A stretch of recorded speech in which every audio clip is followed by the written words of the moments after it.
Vice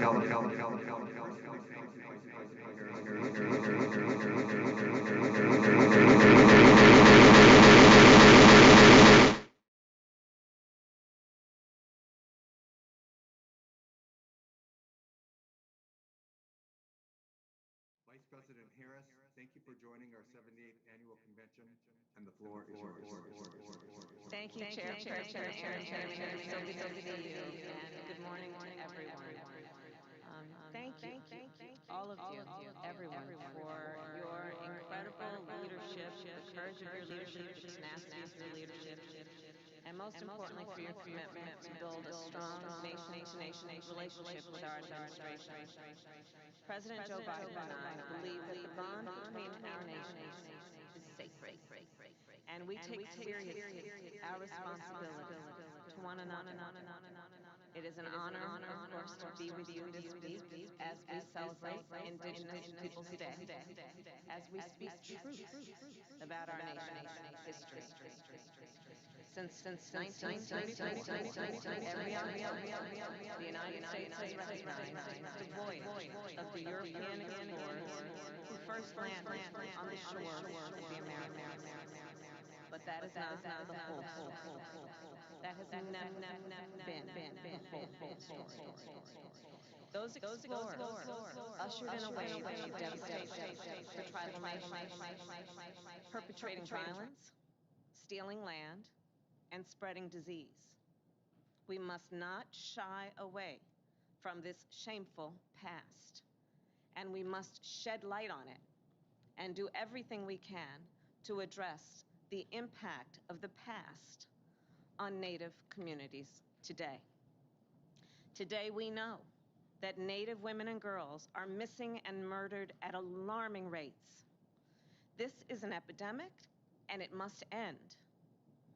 Today, we also know that Native American voters are being systematically denied access to the ballot box, which is why we must pass the Freedom to Vote Act and the John Lewis Voting Rights Advancement Act. We also know that Native Americans serve at the highest levels of our nation's government, that Native Americans serve in our nation's military at the highest rates of any group, that Native Americans do the work that we know is essential to make our nation work.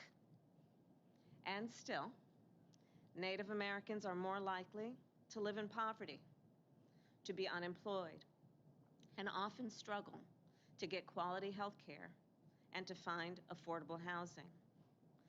This persistent inequity, this persistent injustice is not right, and the pandemic has only made it worse. I believe strongly that we right now have a chance to change things, to improve things, to be better for this generation and for the 7 generations to come. Because I believe that we are at the beginning of a new era and a moment of incredible transformation. As we work to rebuild our economy, as we work to restore our democracy, we have the opportunity to build a better future together. At this very minute, our administration is working with Democrats and Republicans and independents in Congress to pass the Infrastructure Investment and Jobs Act, and we are confident that we will get it done. This bill represents the largest infrastructure investment our nation has made since before World War II and presents right now an important opportunity to strengthen Indian country. It would set aside funding for tribal bridge projects and the Tribal Transportation Program. It would provide Native communities with funding to build out brand new water infrastructure and connect Native communities with high-speed internet, all while creating good union jobs, millions of good union jobs. And as Native communities have led for generations upon generation on protecting our environment, I should also mention that this bill would also put millions of dollars toward making sure our communities are resilient in the face of climate change. At the same time, our administration is working to pass a budget that reflects the values of our nation, that invests in those communities that have long gone overlooked. Our Build Back agenda, Build Back Better, will have a significant impact on Indian country. As Native American families struggle to find affordable care in their area, our agenda would lower child care and elder care costs. Our agenda would lower health care costs and housing costs, and it would cut taxes for families with children by extending the child tax credit for years to come. Together, our American Rescue Plan and our Build Back Better agenda will have provided more than $31 billion for Native communities. Our Infrastructure and Jobs Act and our Build Back Better agenda represent the largest investment in Indian country in our history.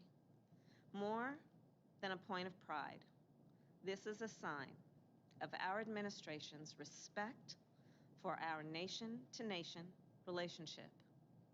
And to that point, I'm very proud to announce right here today that our administration is reopening our Memorandum of Agreement on the 477 program. And I don't need to tell you, this program gives tribes the power to make decisions about how best to integrate and deliver federal services within your nations. I know that this is an action that many of you have asked for, and I am optimistic that together we will be able to renegotiate this agreement to support tribal sovereignty. So let me end with a quick story.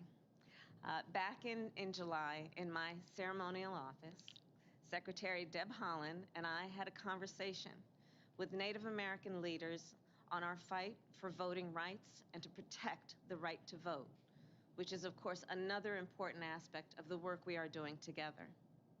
At the end of our conversation, they presented me with a beautiful star quilt of red, white, and blue made by members of the Oglala Sioux Nation. They wrapped it around me and honored me with a blessing. It was a moment I will never forget. It is a moment I will always cherish. And so as I leave you today, it is my prayer that as one family, we seize this moment in our shared history to bring about shared prosperity. May we protect the future of our children and their children for generations to come. And may that future ground us and guide us always. Thank you, each and every one of you, and may God bless you, and may God bless America. Thank you.